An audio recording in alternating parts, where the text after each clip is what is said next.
Welcome back, friends. In our last episode 33, we learned a lot. Amongst them, we learned that humility heals, forgiveness frees, mercy reflects God's face, kindness restores our trust, wisdom protects peace. Last but not least, God turns fear into blessing. Today, we want to look at the next episode, that is episode 34. And this is about Dina and the Shechemites. Now, Dina, the daughter Leah had born to Jacob, went out to visit the women of the land. When Shechem, son of Hamor the Hivite, the ruler of that area, saw her, he took her and raped her. His heart was drawn to Dinah, daughter of Jacob. He loved the young woman and spoke tenderly to her. And Shechem said to his father Hamor, "Get me this girl as my wife."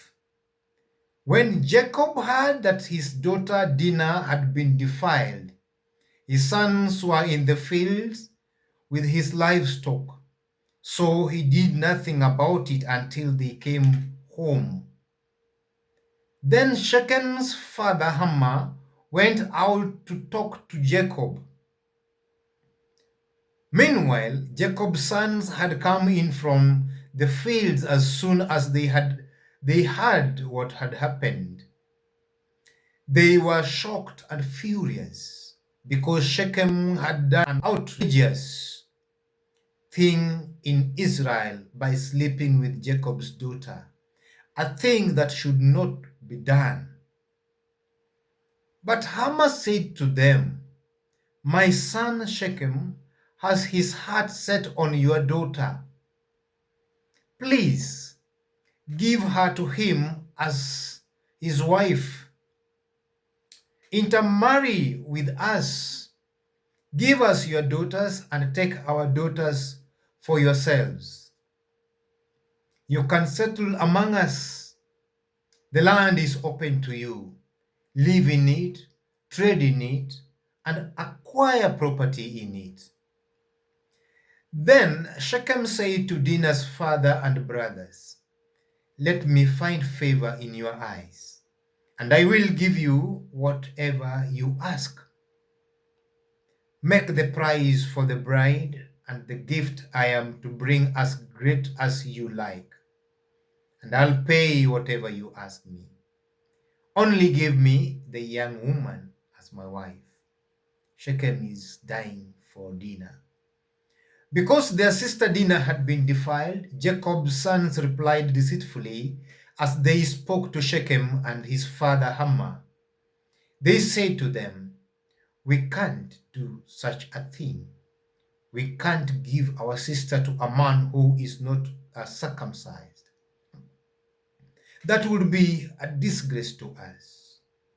We will enter into an agreement with you on one condition only, that you become like us by circumcising all your males. Then we will give you our daughters and take your daughters for ourselves. We'll settle among you and become people with you. But if you will not agree to be circumcised, we will take our sister and go." Wow. Their proposal seemed good to Hamor and his son Shechem.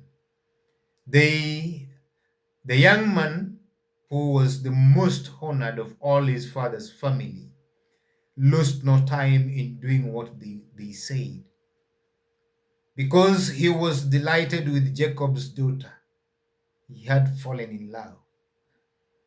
So Hamor and his son Shechem went to the gate of their city to speak to the men of their city. "These men are friendly towards us," they said. Let them live in our land and trade in it. The land has plenty of room for them. We can marry their daughters and they can marry ours. But the men will agree to live with us as one people only on the condition that our males be circumcised as themselves are. Want their livestock, their property, and all their other animals become ours? So let us agree to their terms, and they will settle amongst us. All the men who went out of the city gate agreed with Hamor and his son Shechem, and every male in the city was circumcised. Every male in the city was circumcised because Shechem had fallen in love with Dina. 3 days later, while all of them were still in pain, two of Jacob's sons, Simon and Levi, Dina's brothers, took their swords and attacked the unsuspecting city, killing every male. Wow, serious. They put Hamor and his son Shechem to the sword and took Dina from Shechem's house and left. The sons of Jacob came upon the dead bodies and looted the city where their sister had been defiled. They seized their flocks and herds and donkeys and everything else of theirs in the city and out in the fields. They carried off all their wealth and all their women and children, taking as plunder everything in the houses. Then Jacob said to Simon and Levi, "You have brought trouble on me by making me obnoxious to Canaanites and Perizzites, the people living in this land. We are few in number, and if they join forces against me and attack me, I and my household will be destroyed." But he replied, "Should he have treated our sister like a prostitute?" They left their father with that tough question. Fellow viewers, friends, and subscribers, there are lessons we are learning here. There are questions we want to post and answer and get lessons within or from those very, very questions. Question 1 is, Dina is raped by Shechem. Why? And what lesson do we learn from that act? Shechem, son of Hamor the Hivites, was driven by lust and lack of moral discipline. Though he claimed to love Dina afterwards, his act was sinful and dishonored her. What lesson do we learn? Sin often begins when moral restraint is ignored. Lust without self-control leads to shame and destruction. We must respect others' dignity and boundaries as created by God. Our question 2. Did the action please Jacob? And what lesson did we learn? The answer is no. Jacob was deeply troubled, but remained silent at first, waiting for his sons to return before reacting. What lesson? Patience and wisdom are key when faced with emotional crisis. Rushing to react can worsen conflict. Waiting allows thoughtful judgment. Leaders and parents should seek peace and wisdom, not immediate revenge. Those are the lessons we've learned from that particular question. Why did Jacob share the information with his sons? And what lesson are we learning? Because it was a family matter. Dina was their sister, and Jacob needed their counsel and unity in handling the situation. Lesson: family problems should be faced together with openness and communication. Seeking counsel from loved ones can bring clarity. Unity in the family strengthens decision making in times of distress. Those are the lessons we've learned. Hammer went to talk to Jacob instead of punishing his son. Why? And what lesson are we learning? The answer is Hammer wanted to make peace and avoid war. He sought to resolve the matter by negotiating marriage between Shechem and Dina. Lesson: some people choose diplomacy over confrontation, even after wrongdoing. However, avoiding justice for peace can lead to greater harm. True peace requires truth and accountability. Those are the lessons learned. Jacob's sons became furious. Why do you think so? And what lesson do we learn? They were angry because Shechem had defiled their sister and brought shame to their family. Lesson that we are learning: righteous anger is natural against injustice and sin. However, anger must be controlled and guided by godly principles, not revenge or vengeance. We should seek justice, not revenge. Those are the lessons learned. Question 6. Hammer proposed intermarriage. Why do you think so?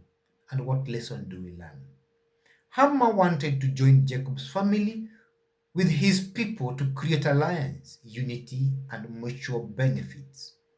Trade land, trade, land, and peace. Lesson: worldly alliances can seem beneficial but may compromise godly principles. Us must be cautious about blending with ungodly influences. True peace must not be built on moral compromises. Those are the lessons we've learned from that particular question. What role did circumcision play in this case? And lesson learned: Jacob's sons deceitfully demanded circumcision as a condition for intermarriage, not for faith, but to weaken the men physically and take revenge. Lesson: God's holy covenant should never be used for deceit or revenge. Using religion for personal gain dishonors God. Sacred things must remain sacred. Those are the lessons learned from that particular question. Why did Simon and Levi attack the city after sealing the deal? And what lesson do we learn? Answer is they sought revenge and took advantage of the men's weakness after circumcision to kill them all and avenge their sister. Lesson: revenge leads to destruction and guilt. Acting deceitfully, even for a good cause, brings dishonor. Violence cannot correct wrong, it multiplies sin. Those are the lessons from that particular question. Why did they take their sister away? And what lesson do we learn? They rescued Dina from Shechem's house because she was being held there, likely against her will. Lesson: protecting and restoring family members from harm is right. However, how we act matters. Righteousness must guide our responses. Deliverance must be done with integrity, not cruelty. Why did they loot the city, and what lesson do we learn? After killing the men, they took their wealth, livestock, women, and children. an act of greed and overreaction. Lesson: anger can lead to sin beyond the original injustice. Greed and revenge corrupt righteous motives. We must overcome evil with good, not with evil. Our last question: why was Jacob uncomfortable with his son's actions, and lesson learned? Jacob feared the surrounding nations would unite against him in retaliation and destroy his household. He also condemned their deceit and cruelty. Remember, he condemned his son's cruelty and deceit. Lesson learned: violence and deceit bring danger and shame. Leaders must correct wrongs within their own households. God's people are called to peace, justice, and moral restraints. Brothers, those are some of the questions and answers or lessons that we are getting from that particular episode. Now, let me give you the summary of the article. Dina, Jacob's daughter, was violated by Shechem, the son of Hamor, the Hivites. In an attempt to make peace, Hamor proposed marriage and alliance with Jacob's family. However, Dina's brothers, Simon and Levi, deceived the men of Shechem into being circumcised, then attacked and killed them while they were weak. They rescued their sister but looted the city, bringing shame and fear to Jacob. Key lessons and reflections on that particular chapter. Guard against moral compromise. Shechem's act reminds us that lack of self-control and disregard for God's standards lead to sin and destruction. 2. Respond with patience and wisdom. Jacob's calmness teaches that emotional restraint allows time for reflection and wise decision. 3. Family unity matters in crisis. Jacob consulted his sons, showing that family communication is essential during times of trouble. Seek justice, not revenge. The anger of Simon and Levi was understandable, but their revenge was sinful. God calls us to seek justice, his way, not ours. Do not use holy things deceitfully. The misuse of circumcision for revenge shows how sacred things must never be used for evil purposes. I want to believe these are good lessons.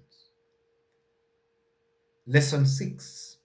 Avoid ungodly alliance. Hamor's proposal: avoid ungodly alliances. Hamor's proposal of intermarriage warns believers against blending with the worldly system that dishonors God. Anger can lead to greater sin. What began as righteous anger turned into murder and plunder. Uncontrolled anger opens the door to moral evil. Leadership demands moral accountability.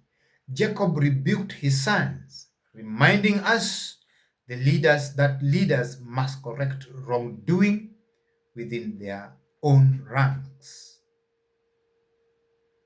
Peace requires truth and justice. True reconciliation must requires truth and justice. True reconciliation must include repentance and honesty. Peace without truth is false peace. God's people must model righteousness. The story calls believers to handle offenses with integrity, forgiveness, and faith in God's justice, not through deceit or violence. Reflection thought: do not be overcome by evil, but overcome evil with God. And if you want that in full, it refers to Romans chapter 12, verse 21. Like Jacob's family, we face injustices and moral challenges. God expects us to act with wisdom, justice, and mercy, trusting Him to be the final judge. God bless you for listening, brothers.